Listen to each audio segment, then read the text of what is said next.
Hello বন্ধুরা, good morning. কাল রাত্রে থেকে বৃষ্টি শুরু হয়েছে।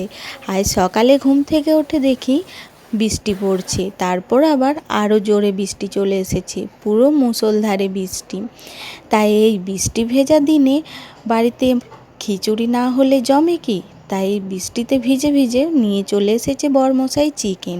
ওইদিকে বাড়ি থেকে কিছু শাক তুলে নিল, তারপরে এদিকে আমি বসিয়ে দিয়েছি খিচুড়ির জোগাড় করে খিচুড়িটা বসিয়ে দিয়েছি। চিকেনটা এনেছিল, চিকেনটাও ধুয়ে রেখে এই যে বরমশাই চিকেনটা রান্না করছিল আর আমি খিচুড়িটা রান্না করলাম।